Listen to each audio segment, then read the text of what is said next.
அனைவருக்கும் வணக்கம். இந்த டைட்டில் கேட்டப்போ நான் ஒர்க் பண்ணிட்டு தான் இருந்தேன். அப்போ டைட்டில் நானும் ஃபார்முலேட் பண்ணல, இது மாதிரி யோசிச்சுட்ருக்கேன் அப்படின்னு கார்த்திகிட்ட சொன்னேன். இது சரியாக வருமா, சரி ஏதாவது அப்போ போடுங்க அப்படின்னு சொன்னேன். அதனால் தமிழ் திரை நாயகர்களும் குற்றமும் அப்படிங்கிறது சரியான டைட்டில் இல்லை. அப்போதைக்கு ஒர்க்கிங் டைட்டில் மாதிரி கொடுத்தேன். நான் இன்னமும் ஒர்க் பண்ணிட்டு தான் இருக்கேன். ஆனால் இப்போ யோசித்துருக்கிறது என்னென்னா, சட்டத்திற்கு குற்றவாளி, மக்களுக்கு கதாநாயகன், சீவலப்பேரி பாண்டி திரைப்படத்தை முன்வைத்து அப்படிங்கிறதான். இதுவும் ஒர்க்கிங் டைட்டில் தான், இதுவும் நான் ஃபுல்லாக ஃபார்முலேட் பண்ணல. சட்டத்திற்கு குற்றவாளி, மக்களுக்கு கதாநாயகன், சீவலப்பேரி பாண்டி திரைப்படத்தை முன்வைத்து ஒர்க் பண்ணிட்டு தான் இருக்கேன். அதனால் நிறைய குறைகள் இருக்கலாம். முதல்ல ஒரு டிஸ்க்ளைமர் மாதிரி நான் சொல்லிடுறேன். அதே மாதிரி நிறையா, அதாவது இது பார்த்திங்கன்னா அதிகாரப்பூர்வமான ஒரு தன் வரலாறோ அல்லது வரலாறோ கிடையாது. ஒரு சீவலப்பேரி பாண்டிக்கு புத்தகமாக ஒன்று தான் பார்த்தேன். எனக்கு தெரிஞ்சு அவர் சவுந்தர பாண்டியன் ஒருத்தர் ஜூனியர் விடனில் தொடராளி இருக்கார், சீவலப்பேரி பாண்டின்னு. அதை அவர் தன் வரலாறு, அது வரலாறுன்னு சொல்லலை. அவர் அதை நாவல்னு தான் சொல்கிறார், புதினம் தான் சொல்கிறார். புதினம் சொல்லிட்டு தான் அதை எழுதுகிறாரு. அது ஒன்று தான் கிடச்சது. அப்புறம் ஊருக்கெலாம் போக முடியல. ஊருக்கு போய் இப்போ அங்கே போய் ஃபீல்டு ஒர்க்கெலாம் பண்ணி அங்கே உள்ள மக்கள்கிட்டலாம் பேசி பண்ணியிருந்தால் அது இன்னும் நல்லா இருந்திருக்கும். ஆக எனக்கு கிடச்சிருக்கிற சோர்ஸ் அந்த சௌபா எழுதின அந்த ஒரு புஸ்தகமும் அந்த படமும் தான். பிரதாப் போத்தன் இயக்கிய 1994 வெளிவந்த சீவலப்பேரி பாண்டி அப்படிங்கிற அந்த படம் தான். இதை வச்சு தான் இப்போதைக்கு பண்ணியிருக்கேன். ஆனால் அந்த ஆய்வு இன்னும் விரிவாக போனோம்னா இதெல்லாம் இன்க்ளூட் பண்ணால், நிறைய ஃபீல்டு ஒர்க் பண்ணால், இல்லை அந்த ஊருக்கே போய் அங்கே ஒரு ஃபீல்டு ஒர்க் பண்ணால் இன்னும் வேறு மாதிரி அல்லது வரும் அப்படிங்கிறது என்னுடைய நம்பிக்கை. இதை வச்சுக்கிட்டு என்னுடைய ஆய்வை அல்லது இந்த கருத்துக்களை நான் சொல்ல ஆசைப்பட்றேன். சட்டத்திற்கு குற்றவாளி, கொலை செஞ்சால் குற்றவாளி, கொள்ளை செஞ்சால் குற்றவாளி, தப்பு செஞ்சால் குற்றவாளி, சட்டத்திற்கு புறம்பான எதை செய்தாலும் குற்றவாளி.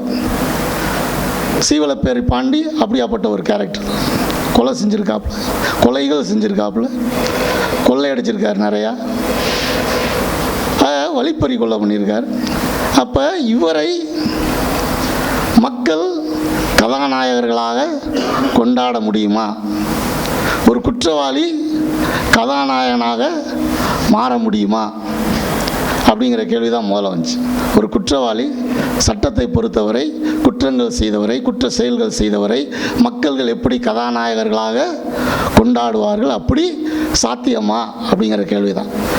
அந்த கேள்விக்கு பதிலாக தான் 1959 ஒரு பிரிட்டிஷ் சோசியாலஜிஸ்ட் எரிக் ஹோப்ஸ்வாம் அப்படிங்கிற ஒரு கருத்தை முன்வைக்கிறார். சமூகம் சார் கொள்ளையர்கள் அப்படின்ட்டு, சோஷியல் பேண்டிட்ஸ் அப்படின்னு.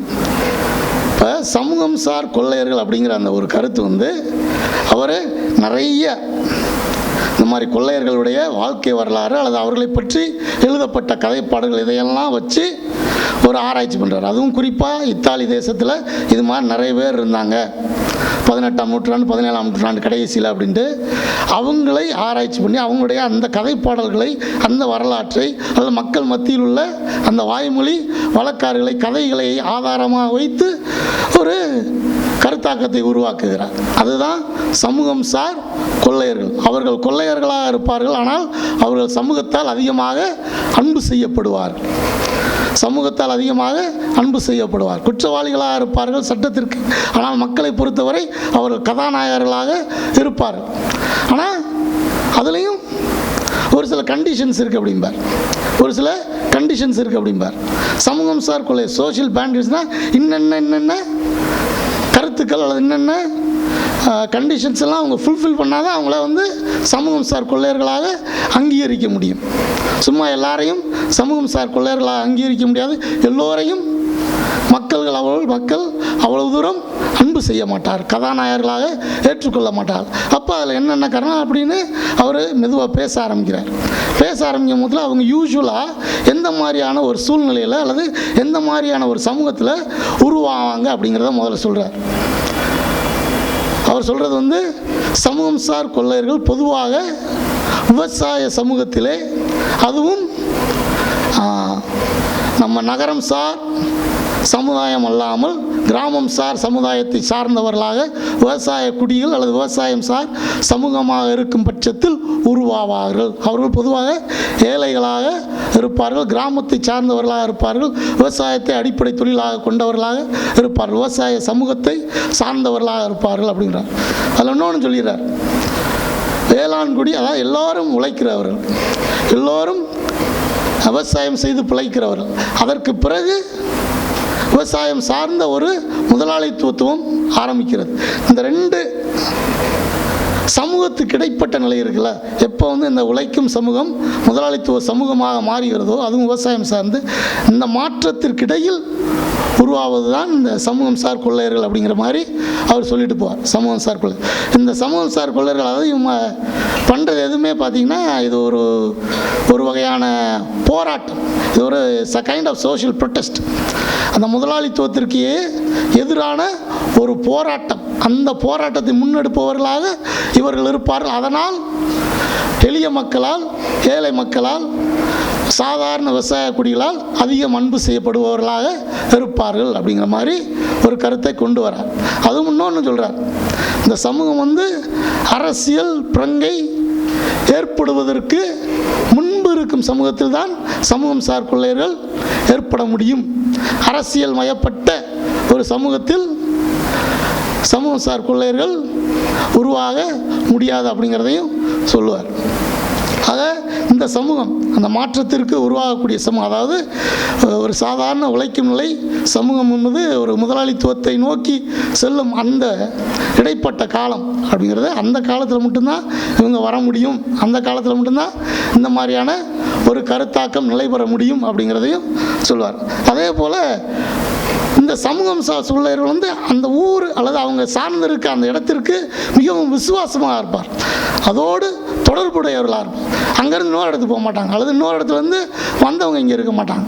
அந்த கொள்ளையர்கள் அந்த நிலத்தை அல்லது அந்த இடத்தை, அந்த ஊரை சார்ந்தவர்களாக, அந்த ஊருக்கு மிக நெருக்கமானவர்களாக, அந்த ஊரை சார்ந்தவர்களுக்கு மிக நெருக்கமானவர் இருப்பார். ஏன்னா அவங்களுக்கு கிடைக்கக்கூடிய பாதுகாப்பு, அவங்களுக்கு கிடைக்கக்கூடிய மரியாதை எல்லாம் அந்த ஊரில் தான் இருக்கும், அந்த ஊரில் தான் இருக்கும். அந்த ஊரில் உள்ள அவங்களை பொறுத்தவரை அதான் அடுத்த பாயிண்ட். அவங்களுடைய எதிரிகள் யாருன்னு பார்த்தீங்கன்னா, முக்கால்வாசி இந்த ஏழைகளுக்கு எதிரிகளாக யாரெல்லாம் இருக்கிறார்களோ அல்லது ஏழைகளுக்கு எதிரிகளாக யாரெல்லாம் பார்க்கப்படுகிறார்களோ அவர்களை இவர்கள் கொள்ளையடிப்பார். குறிப்பாக கந்து வட்டி கொடுக்குறாங்கல்ல அந்த மாதிரி, அல்லது கவர்மெண்ட் அஃபிஷியல்ஸ் இந்த மக்களுக்கு எதிராக ஏதாவது செய்கிறாங்கல்ல அவங்க கரப்ட் அஃபிஷியல்ஸ், ஊழல் தன்மை நிறைந்த அதிகாரிகள், மக்களுக்கு நல்லது செய்யாமல் அவங்ககிட்ட இருந்து திருடி திங்கிறவங்க, இந்த மாதிரி ஆள்கிட்ட தான் இவங்க போய் திருடுவாங்க. திருடுறத அந்த மக்களுக்கே, ஏழை மக்களுக்கே திருப்பி கொடுத்து விடுவார். ஏழை மக்களுக்கே திருப்பி ஒரு கைண்ட் ஆஃப் ராபின்ஹுட், அதான் ஐடியல் சோஷியல் பேண்டிட் அப்படிம்பார். ஐடியல் சோஷியல் பேண்டிட் ராபின்ஹுட், இருக்கிறவங்ககிட்ட அல்லது பொல்லாதவங்ககிட்ட அதிகமாக இருக்கிறத பிடுங்கி இல்லாதவங்களுக்கு ஃப்ரீயாக கொடுக்குறது. இப்படியாப்பட்டவரிடமிருந்து அவர்கள் எடுத்து அங்குள்ள ஏழை மக்களுக்கு கொடுத்தால்தான் அங்குள்ள ஏழை மக்கள் அவர்களை மதிப்பார்கள், மரியாதை செலுத்துவார்கள், அவர்களுக்கு பாதுகாப்பு கொடுப்பார்கள். ஒரு சமூகம் சார் கொள்ளையர்களுக்கு இது மிக மிக முக்கியம் அப்படிங்கிறத சொல்லுவார். ஏன்னா அவங்களுக்கு பாதுகாக்க தேவை. அந்த பாதுகாப்பு அவர்களுடைய மக்களாலே அவர்களுக்கு கிடைக்க வேண்டும் என்றால் இது மாதிரி தான் செய்ய வேண்டும். இப்போ சாதாரண மக்கள்கிட்ட இருந்து திருடினாங்கனோ அல்லது வேறு ஏதாவது கொலை செஞ்சாங்களோ, சாதாரண மக்களை துன்பப்படுத்தினாங்கன்னா அவங்க அப்புறப்பட்டு போய்விடுவாங்க. ஆக இந்த மாதிரி அவங்கள்ட்ட இருந்து திருடி அவங்களுக்கு கொடுக்கணும். அதே மாதிரி அந்த ஊரை சார்ந்தவர்களாக இருக்கணும், அல்லது ஊரை சார்ந்த மக்களோடு தொடர்புடையவர்களாக இருக்கணும் அப்படிமா. அது மாதிரி இன்னொன்று சொல்லுவார், எப்படி இவங்க உருவாகிறாங்கன்னா, முதல்ல ஒரு சாதாரண ஒரு ஈவன் அல்லது இவர் யூஸ் பண்ணுற வார்த்தை ஆனரபிள் கிரைம்ஸ் அப்படின்றார். மதிப்புமிக்க குற்றமா எப்படி சொல்கிறதுன்னு தெரியல தமிழில். ஆனரபிள் கிரைம்ஸ், ஏதாவது ஒரு ஆனரபிள் கிரைம்ஸ், அதாவது இவன் ஊருக்கு நல்லது பண்ணல, இவன் தீமை செஞ்சிட்ருக்கான், இவனை எல்லாரும் எப்படியா அழிக்கணும்னு பார்க்குறாங்க, அதுக்கு ஒரு ஆளாக இவர் போய் அவரை அடிச்சிடறாரு, அவ்வளோ கொலை பண்ணுறாரு அப்படின்னா மக்கள் அதை அங்கே குற்றமாக பார்க்கவில்லை, மாறாக அதை ஆனரபிள் மதிப்புமிக்க ஒரு குற்றமாக, அது தண்டனை பெறக்கூடிய ஒரு குற்றமாக பார்க்கவில்லை, மாறாக மதிப்புமிக்க ஒரு குற்றமாக. எப்படி மக்களிடமிருந்து அவன் நிறைய திருடுறானோ அவன்கிட்ட எப்படி நமக்கு கிடைக்கணும், அது நம்ம துட்டு தான் அவன் வச்சுருக்கான், நம்மகிட்ட பிடிங்கி சேர்த்து வச்சுருக்கான் அப்படின்னு நினைக்கிறப்ப, நமக்காக ஒருத்தன் போய் அதை எடுத்துகிட்டு வர மாட்டானா அப்படின்னு நினைக்கிறப்ப, அவங்களுக்காக ஒருத்தன் போய் எடுத்துகிட்டு வரான்ல, அது அங்கே குற்றமாக, அது கொள்ளையாக பார்க்கப்படாது, மாறாக அது ஒரு மதிப்புமிக்க குற்றமாக. ஏன்னா அவன் தண்டிக்கப்பட வேண்டியவன், அந்த எழுத்தாளர் அவன் தண்டிக்கப்பட வேண்டியவன், அவன் கொலை செய்யப்பட வேண்டிய ஒரு ஆள். ஆகவே நான் செய்ய முடியாததை அல்லது நம்மால் செய்ய முடியாததை நமக்காக இன்னொருத்தன் செய்திருக்கிறான் அப்படிங்கிறப்ப அது சரி, அது சரி. ஆனால் சட்டத்தின்படி குற்றவாளி. ஏன்னா சட்டத்துக்கு கொலை செஞ்சால் குற்றம்தான், கொலை செஞ்சால் குற்றம்தான். ஆனால் மக்களுக்குன்னு ஒரு சட்டம் இருக்குது, மக்களுக்குன்னு ஒரு சட்டம் இருக்குது. அவங்க எல்லா நேரத்துலையும் கொலை செஞ்சால் அது குற்றம் இல்லை, எல்லா நேரத்துலையும் கொள்ளையடித்தா அது குற்றம் இல்லை, அல்லது அது குற்றமாகவே இருந்தாலும் அது மக்களால் மதிப்புமிக்க ஒரு குற்றமாக ஏற்றுக்கொள்ளப்படும். ஆக இந்த பக்கம் ஸ்டேட் சைடு ஒரு சட்டம் இருந்தால் மக்கள் பக்கம் இன்னொரு சட்டம் இருக்குது. இங்கே இது தப்பு ரைட்டுன்னா அவங்க இன்னொரு அளவுகோல் வச்சுருக்காங்க, இது தப்பு அது ரைட் அப்படின்ட்டு, இது நீதி அது இது நீதி அவங்களுக்கு தெரியுது. அந்த சட்டத்திற்கு உட்பட்டு வரும்போது அவர்களை கதாநாயகர்களாக கொண்டாடுகிறார்கள். அதே போல் இந்த சமூகம் சார் கொள்ளையர்களும் சமூகம் எந்தெந்த லெவலில் இதெல்லாம் அறம் அப்படின்னு நினச்சிருக்குதோ அதெல்லாம் அவங்க செஞ்சுக்கிட்டு இருக்கணும். அறம் சார்ந்த சிந்தனைகளோடு அவர்கள் இருக்க வேண்டும், அதுபோல் செயல்பட வேண்டும். நான் சொன்னேன்ல, அந்த மாதிரி ஒரு கொள்ளைக்காரன்ட்ட அல்லது குடும்பப்படுத்துகிறவன்ட்ட கொள்ளையடித்தா அது ரைட்டு. இப்போ அதே இது ஏழை மக்கள்கிட்ட அல்லது கஷ்டப்படுறவங்கள்ட்ட கொள்ளையடித்தா ஆட்டோமேட்டிக்காக அவங்க சமூகம் சார் கொள்ளையர்கள் அப்படிங்கிற அந்தஸ்து போயிடும். அவங்களுக்கு மதிப்பு இருக்காது, மரியாதை இருக்கும், அவங்களுக்கு பாதுகாப்பும் இல்லாமல் போயிடும், அவங்களுக்கு பாதுகாப்பும் இல்லாமல் போயிடும். ஆக இதுக்கெல்லாம் சரியாக வந்தால் தான் அவங்க சமூகம் சார் கொள்ளையர்களாக இருக்க முடியும் அப்படிங்கிறது இவர் எரிக் ஹாப்ஸ்பாம் சொல்கிற ஒரு கருத்து. இப்போ சீவலப்பேரி பாண்டின்னு ஒரு படம் பார்த்துருக்கீங்களா? நிறைய பேர் பார்த்துருப்பீங்கன்னு நினைக்கிறேன். அப்போ பார்த்தது. இப்போ இந்த கட்டுரைக்காக மறுபடி பார்த்து 1994 வந்த படம். 1981 வாக்கில் சீவலப்பேரி பாண்டிங்கிற ஒரு போலீஸால் என்கவுண்டர் செய்யப்பட்டு கொல்லப்படுறார். இப்போ அதுக்கு முன்னாடி நடந்த கதை இது, ஒரு உண்மை கதை, இது ஒரு உண்மை கதை. சீவலப்பேரி பாண்டி அப்படிங்கிற ஒரு உண்மையான நிஜத்தில் வாழ்ந்த ஒரு ஆள். இப்போ இவர் வாழ்ந்த காலத்தில் இவரை கதாநாயகர்களாக சீவலப்பேரி மக்கள் கொண்டாடினார்கள் அப்படின்னு சொல்கிறாங்க. ஏன்னா இவர் அரெஸ்ட் பண்ண போதோ அல்லது வேறு ஒரு காரணத்திற்காகவோ போலீஸுக்கு மக்கள் எந்த விதத்திலையுமே உதவி செய்யலை, எந்த விதத்திலுமே உதவி செய்யலை. அவளை காட்டி கொடுப்பதற்காகவோ அல்லது அவரை பிடிச்ச உடனே இவங்க சந்தோஷப்பட்டாங்களோ அப்படின்லாம் எந்த விதமான முயற்சியும் செய்யவில்லை. ஆனால் அவரை எல்லோரும் அல்லது அந்த சீவலப்பேரி ஊர் மற்றும் அதை சார்ந்த மக்கள் அவரை அதிகமாக கொண்டாடினார்கள், அவரை கதாநாயகராக பார்த்தார்கள் அப்படிங்கிறதா நமக்கு தெரியுது. இப்போ இந்த புத்தகத்தின் அடிப்படையிலும் சரி, இந்த படத்தின் அடிப்படையிலும் சரி, அவர் இப்போ நான் சொன்ன மாதிரி அவர் ஒரு கிராமம் சார்ந்த ஒரு பின்னணியிலிருந்து வருகிறார். விவசாயம் சார்ந்த பின்னணியா அப்படின்னா சரியாக தெரில. ஆனால் படத்துலையும் சரி இந்த புத்தகத்துலேயும் சரி அவருக்கு விவசாயம் தெரிந்தவராக இருந்தார் அப்படிங்கிறாங்க. ஆனால் இப்போ மற்றவங்ககிட்ட கேட்டால் எனக்கு நான் ஊருக்கு போகல அதனால் தெரில, ஒரு சிலர்கிட்ட கேட்டேன், இல்லை மறவர் அந்த பக்கம் இருந்த மறவர் சாதி யூஸ்வலாக காவல்காரங்களாக போனாங்க, அதுக்கப்புறம் விவசாயத்தில் போயிருக்கலாம், ஆனால் சரியாக தெரியல, விவசாயத்தில் ஈடுபட்டு இருந்தவங்க மற்ற ஜாதி அப்படிங்கிற மாதிரி சொன்னாங்க. ஆனால் எனக்கு கரெக்டாக தெரியாது, நான் போய் அங்கே போய் பார்க்கல. ஆனால் இந்த புத்தகத்துலேயும் சரி அல்லது படத்துலையும் சரி அவர் விவசாயம் தெரிந்த ஒருவராகவே காட்டப்படுகிறார். ஆக ஒரு ரூரல் பேக்ரவுண்ட், விவசாயம் தெரிந்த விவசாயம் சார்ந்த ஒரு சமூகம். இப்போ எரிக் ஹாப்ஸ்பாம் சொல்கிறது அப்படியே ஒட்டி வருது. அதிலிருந்து வரக்கூடிய ஒருத்தர் தான் ஒரு சாதாரண ஒரு ஈவன் அல்லது ஒரு ஆனரபிள் கிரைம்ஸ், அதிலிருந்து தான் ஒரு சமூகம் சார் கொள்ளையருடைய தொடக்கம் உருவாகும் அப்படின்றாங்க. ஆனால் இங்கே அவருக்கு ஆனரபிள் கிரைமா அப்படின்னா அது கேள்விக்குறியாத்தான் இருக்கும். அவர் கொள்வது ஊரில் அதிகமாக மதிக்கப்படுற ஒருத்தர், முன்சீஃப்னு ஒருத்தர் எல்லாராலும் அந்த ஊர்லேயும் சரி 40 ஊர், அந்த ஊரை சுற்றி உள்ள 40 ஊர்லேயுமே அதிகமான மக்களால் கொண்டாடப்படக்கூடிய ஒருவர். அவருக்கு இவர் மெய்காப்பாளராக இருந்தவர். ஆக நம்பிக்கைக்குரிய ஒருவர் இன்னொருவரை கொன்று விடுகிறார். நம்பிக்கைக்குரியவராக மற்றவர்களால் கருதப்பட்ட இன்னொரு தலைவரை கொல்லுகிறார். எதுக்காக கொள்றா அப்படின்னா, இவர் சமூகம் சார்ந்த, அவர் இன்னொரு சமூகத்தை சார்ந்தவர், அந்த முன்சிப்புங்கிறவர். அப்போ பாண்டி சமூகத்தை சார்ந்தவர்கள் என்ன சொல்கிறாங்க, இவர் நிறைய நல்லதும் பண்ணியிருக்கார், கெட்டதும் பண்ணியிருக்கார். குறிப்பாக நம்ம சமூகத்துக்கு நிறைய கெட்டது பண்ணா. அப்போ ஒரு பஞ்சாயத்து போர்டு எலெக்ஷன் வரும். பஞ்சாயத்து போர்டு எலெக்ஷனில் இந்த முன்சீப் சொல்கிறவங்க தான் ஜெயிக்கிற மாதிரி இருக்கும். அதே நேரத்தில் அந்த ஊரில் உள்ள மற்ற கம்யூனிட்டி, இவர் பாண்டி சார்ந்த கம்யூனிட்டி ஜெயிக்கணும்னு ஆசைப்படுவாங்க. ஆனால் இவர் அந்த கிராம்ஸுங்கிறவர், அதாவது அந்த முன்சீஃபுங்கிறவர் பவர்ஃபுல்லான ஆளாக இருக்குன்னா அவர் காட்டினவங்க தான் ஜெயிச்சுக்கிட்டே இருக்காங்க. அப்போ மற்றவர்களுக்கு, மற்ற சமூகத்தை பாண்டி சமூகத்தை சார்ந்தவர்களுக்கு இவர் மேலே கோபம் வருது. நம்ம சமூகத்தால் ஜெயிக்க விட மாட்டார், இன்னும் பல சின்ன சின்ன தவறு. அப்போ என்ன பண்ணுறாங்க, இவர் இருக்கிற வரைக்கும் நம்ம பஞ்சாயத்து போர்டில் ஜெயிக்கவே முடியாது அப்படிங்கிறதுனால பாண்டியை யூஸ் பண்ணி நம்ம சமூகங்கிறது வாழவே முடியாது, நம்ம சமூகம் இங்கே ஜெயிக்கவே முடியாது, நம்ம சமூகத்துக்கு நீ நல்லது பண்ண, அவர் அப்பப்போ கெட்டதும் பண்ணியிருக்காரு, அதனால் நம்ம சமூகத்துக்காக நீ செய்யணும், நம்ம சமூகம் நல்லதுக்காக நீ செய்யணும், நீ இப்படி செஞ்சனா உன் குடும்பத்தை நாங்கள் பார்த்துக்குறோம், உன் குடும்பத்துக்கு இவ்வளோ கொடுப்போம், இந்த ஏக்கர் 2 ஏக்கர் நிலம் கொடுத்துருவோம், வருஷம் விளைச்சல் இவ்வளோ கொடுத்துருவோம், அதனால் நீ பண்ணு, நம்ம சமூகம் நல்லது தான் நீ பண்ணுற அப்படின்னு இவர்கிட்ட மறுபடி பேசுகிறார்கள். சமூக நல்லதுக்கு தான் நீ செய்கிற என்று அவரை தயார் செய்கிறார்கள். அதனால் அவர் அந்த கொலையை செய்வதாக முடியும், அந்த கொலையை செய்வதாக முடியும். சமூக நலனுக்கு. அதுக்கப்புறம் தான் தெரியும் இவரை ஏமாற்றிட்டாங்க, அல்லது இவர் பாவம், அவரை ஒரு அப்ராணி, அவர் விவரம் தெரியாத ஒரு ஆள். பாண்டி படத்துலையும் அப்படி தான் போகும், கதையிலையும் அப்படி தான் போகும். அவர் ஒரு விவரம் தெரியாத ஆள், அவர்கிட்ட இப்படி தொடர்ந்து நம்ம சமூகத்துக்காக பேசி அவரை கொலை செய்ய வச்சுட்டாங்க அப்படிங்கிற ஒரு பிம்பம் தான் படத்துலையும் சரி அந்த நாவல்லையும் நமக்கு ஏற்றப்படும்.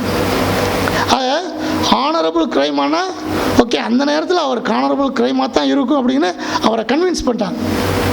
ஆனால் அதுக்கப்புறம் அவங்க அம்மாவும் சரி அவங்க அண்ணனும் சரி ஏற்று பேசுவாங்க. ஏன்டா அப்படி பண்ண, ஏன்டா நல்லவரை போய் நீ கொன்ன, அது அந்த பாவம் என்னவா நினைய போதோ தெரியல, அதனால் நீ போலீஸில் சரணடைன்னு அவங்க அம்மா சொன்ன பிறகு தான் சரணடைவாங்க. போலீஸில் சரணடைஞ்ச பிறகும் சரி நம்ம குடும்பத்தை நல்லா பார்த்துக்குருவாங்க அப்படின்னு அவங்க ஏற்கனவே உறுதிமொழி கொடுத்துருக்காங்க அப்படிங்கிற நம்பிக்கையில் அவர் சரணடைகிறார். அதுக்கப்புறம் தான் அவருக்கு தெரிய வரும் யார் யாரெல்லாம் வாக்கு கொடுத்தாங்க. ஊரில் ஒரு 5 பேர் பெரிய மனுஷன் யார் யாரெல்லாம் வாக்கு கொடுத்தாங்களோ அவங்க அதை பண்ணியிருக்க மாட்டாங்க. குடும்பம் ரொம்ப ஏழ்மையில் இருக்கும்.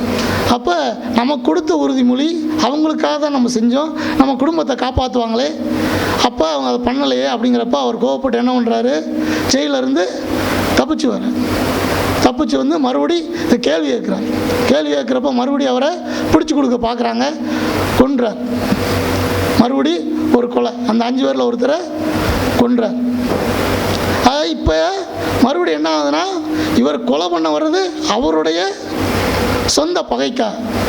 அதாவது என் குடும்பத்தை பார்த்துக்குருவாங்கன்னு சொன்னாங்க, ஆனால் பார்த்துக்கல, என் பிள்ளைய எங்கள் அம்மாவை பட்னியில் சாக விட்டாங்க, அவங்க அம்மா செத்து போயிடும் பட்னியில், என் பொண்டாட்டி எங்கள் அண்ணன்லாம் ரொம்ப கஷ்டப்படுறாங்க, இதை செய்யாம விட்டாங்களே அப்படிங்கிற அந்த கோவத்தில் கேள்வி கேட்க வராரு.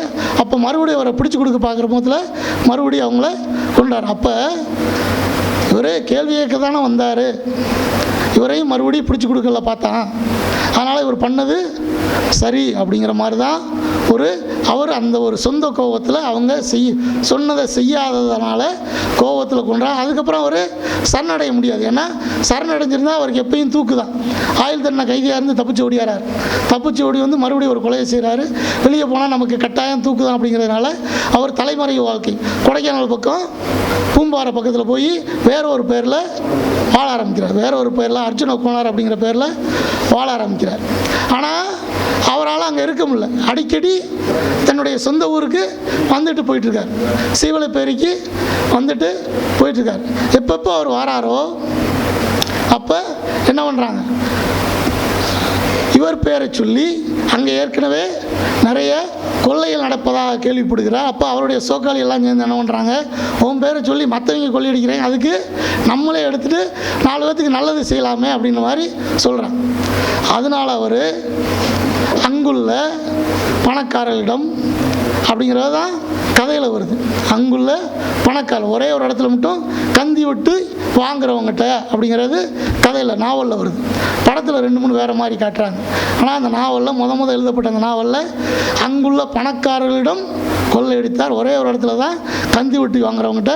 அப்போ என்ன பண்ணுறாங்க, இவருக்கு ஒரு 5-6 சேக்காளி இருக்காங்க, அவங்கள மட்டும் ரகசியமாக கூப்பிட்றாரு. அப்போ என்ன பண்ணுறாங்க, ஊரில் யார் யார் கஷ்டப்படுறாங்களோ அவங்கள இவங்க கூப்பிட்டு வராங்க. இவங்க பொண்ணுக்கு கல்யாணம் பண்ணி வைக்கணும், அல்லது இவங்க வீட்டை வந்து அந்த கந்து வட்டிக்காரன் அபகரிச்சிட்டான் அப்படிங்கிறப்ப அப்போ இவங்களெல்லாம் கூட்டி நைட் என்ன பண்ணுறாரு, போய் அவங்க வீட்டில் கொள்ளையடித்து யார் யாருக்கு தேவையோ அவங்க சமுதாயத்தை சார்ந்த ஆளுகளுக்கு கொடுப்பதாக நாவலில் சொல்லப்படுது. அவங்க சமுதாயத்தில் கஷ்டப்படுறவங்க அந்த மாதிரி அவங்களுக்கு பணக்காரர்களிடமிருந்து கொள்ளையடித்து கொடுப்பதாக காட்டப்படுகிறது. இப்படி தான் போது கடைசியில் அவர்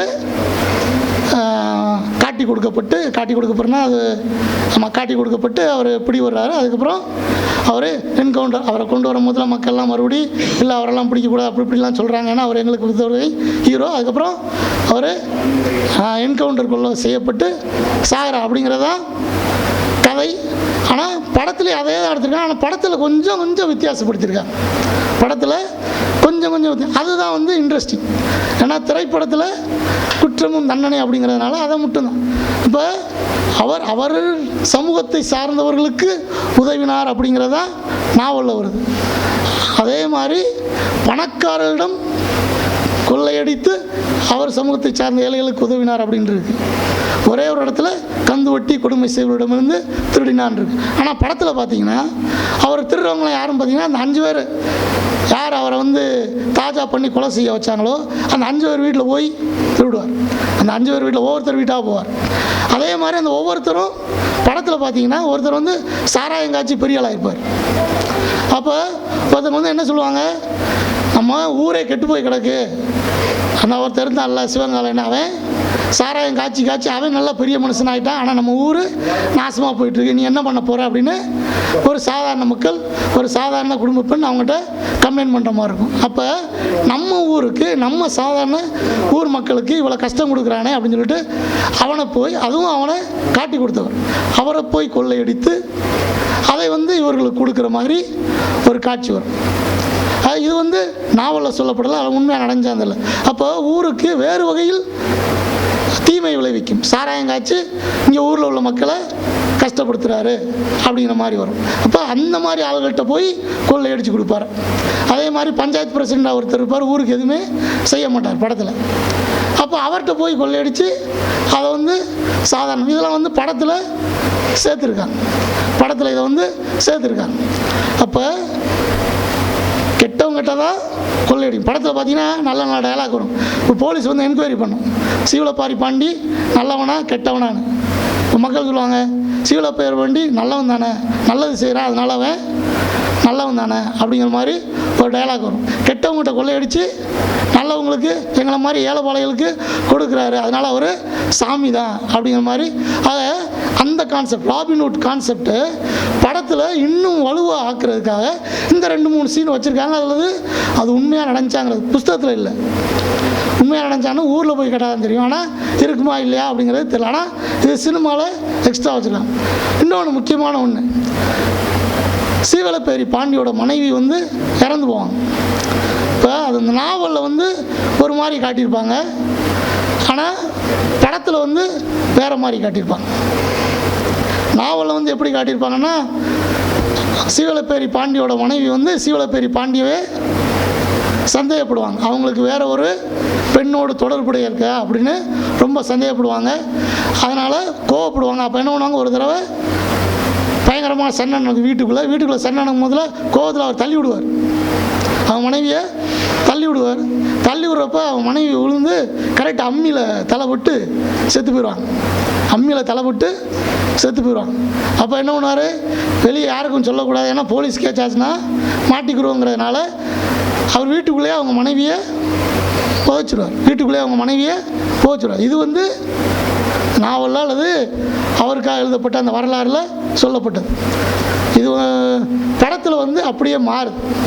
படத்தில் இதே மாதிரி தான் மனைவிக்கும் அவருக்கும் அந்த சந்தேகம் வரும், சண்டை வந்தோடனே அவர், நீ இவ்வளோ தூரம் சந்தேகப்பட்டியா, இனிமேல் நான் இருந்து என்ன பண்ணேன், நானே போய் போலீஸில் சரணடைஞ்சிறேன்னு வேகமாக போவார், வீட்டை விட்டு வேகமாக போவார். அவங்க மனைவி வந்து பரட்டிக்கிட்டே போகும் வேண்டாம் அப்படின்ட்டு. போகிறப்ப ஒரு கல்லை தடுக்கி வந்து ஒரு பாறையில் அவங்க தலை அடித்து அவங்க செத்து போயிடுவாங்க. கதையை வந்து இப்படி கொண்டு வாங்க. இது எதுக்காக இப்படி கொண்டு போனாங்கன்னு தெரியுதா?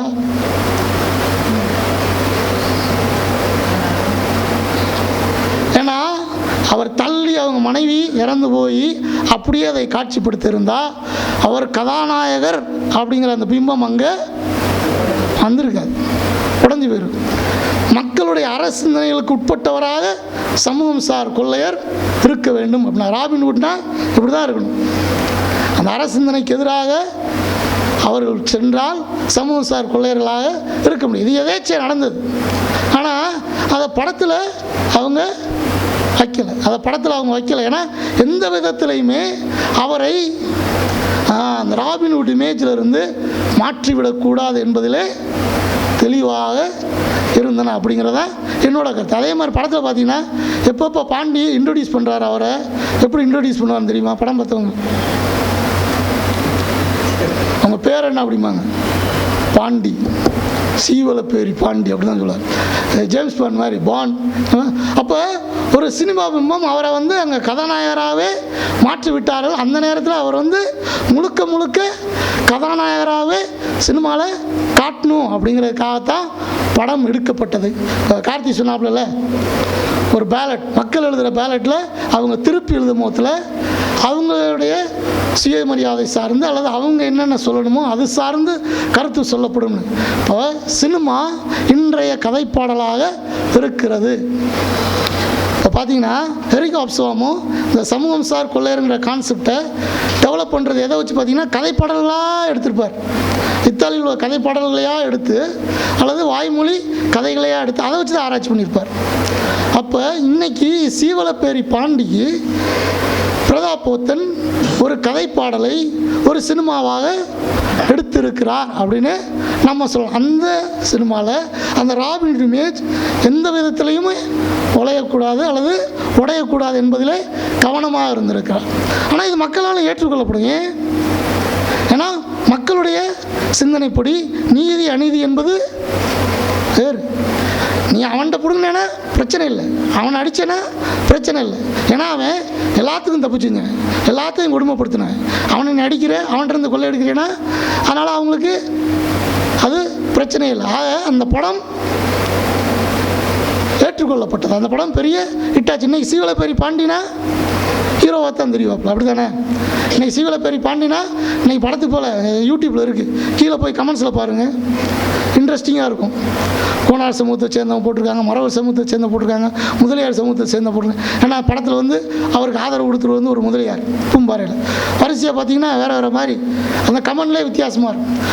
இன்று வரை அவர் கொள்ளையடித்தாலும் சரி அல்லது கொலை செய்தாலும் சொல்லி 2 கொலையில் பண்ணியிருக்கார், நிறைய பேர்கிட்ட வெட்டியிருக்காரு. இவர் ஒரு கதாநாயகனாகவே காட்டப்படுகிறார். படத்தில் இன்னும் அப்பளுக்கு, அதாவது அவர் தான் செஞ்ச கொலைகளுக்கு வருந்துறவராகவும் ஒரு சீன் இருக்கும். அது நாவல் இல்லை, அவருக்காக எழுதப்பட்ட வரலாற்றில் இல்லை. ஆனால் படத்தில் அந்த சீனை வச்சுருக்காங்க.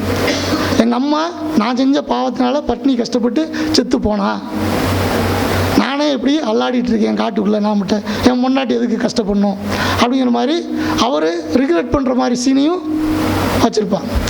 ஸோ இதுதான் நான் வந்திருக்கிற முடிவு. இன்னும் சொல்லணும். இப்போ இன்னொரு கேள்வி கேட்டேன், அதாவது இது ரூரல் அல்லது கிராமப்புற சமுதாயத்தில், அது விவசாயம் சார்ந்த சமூகத்தில் தான் இந்த மாதிரி ஆட்கள் வருவாங்க. அப்போ அர்பன் செட்டப்பில் யாருமே வரமாட்டாங்களா இந்த மாதிரி அப்படின்னு ஒரு கேள்வி வந்துச்சு. அர்பன் செட்டப்பில் யாராவது வருவாங்களா அப்படின்னு யோசிக்கிறப்போ ஒரு சிந்தனை வந்துச்சு. இப்போ இங்கிலீஷில் ஈக்குவலைசர்னு ஒரு படம் இருக்குது, பார்த்துருக்கீங்களா? டென்சில் வாஷிங்டன் நடித்த படம். சரி, தமிழில் இந்தியன்னு ஒரு படம் வந்துச்சு, கமல்ஹாசன் நடித்தது. ஆமாம், மணி ஹெஸ்ட் கூட தெரியல. இப்போ இந்தியனில் தப்பு செஞ்சால் கொலை பண்ணுவார், அப்படி தானே? விஜிலான்டே அப்படிங்கிற ஒரு கான்செப்ட் இருக்குது. ஆனால் அதை பற்றி யாரும் பண்ணியிருக்காங்களா என்னதில்லை, இது எனக்கு தோன்றுச்சு. அதை பற்றியும் பண்ணலாம். ஏன்னா இது அர்பன் செட்டப்பில் கொள்ளையடித்து கொடுக்குற மாதிரி இருக்கான்னு தெரியல. ஆனால் இதே மாதிரி கரப்ட் அதிகாரி அல்லது வேறு யாராவது மக்களுக்கு துன்பம் செஞ்சால் அல்லது மக்கள்கிட்ட இருந்து பிடுங்கினா அவங்கள இரவோடு இரவா இல்லை யாருக்கும் தெரியாமல் ஒருத்தர் வந்து தண்டிச்சுட்டு போவான், கொண்டுட்டு போவான் அல்லது தண்டிச்சுட்டு போவான் அப்படிங்கிற ஒரு கான்செப்ட் அர்பன் ஏரியாவில் இருக்கிற மாதிரி தோணுது. விஜிலாண்டே அப்படிங்கிற மாதிரி அதை பற்றி இன்னும் படிக்கணும்னா நிறையா இருக்கும், அது வேறு மாதிரி படிக்கணும். மற்றபடி ஆனால் இதுலேயும் குறைகள் இருக்கலாம். ஏன்னா அவரே சொல்கிறார், சமூகம் சார் கொள்ளையர்கள் வந்து கிராமப்புற சமுதாயம் அல்லது விவசாயம் சார்ந்த சமுதாயத்திலேருந்து தான் வரணும் அப்படிங்கிறது இல்லை. ஏன்னா நிறைய பேர் அதுக்கப்புறம் கிரிட்டிசம்லாம் பண்ணியிருக்காங்க. இப்போ கடல் சார் கொள்ளையர்கள் இருக்காங்க, கெட்டவங்கிட்ட கொள்ளையடித்து நல்லா கொடுக்குறாங்க. அப்போ வேறு வேறு இடத்துலையும் வேறு வேறு சூழ்நிலையிலும் இந்த மாதிரி ஆட்கள் உருவாங்கலாம் அப்படிங்கிற ஒரு கிரிட்டிசிசமும் ஹோப்ஸ்வாமுக்கு எகென்ஸ்டாக வச்சுருக்காங்க. அவர் அதையும் ஏற்றுக்கிட்டார். இது முழுமையான ஒரு கருத்தாக்கம் இல்லை, நானும் டெவலப் பண்ணிட்டு தான் இருக்கேன் அப்படிங்கிற மாதிரி அவரும் சொல்லியிருக்கார். தேங்க்யூ.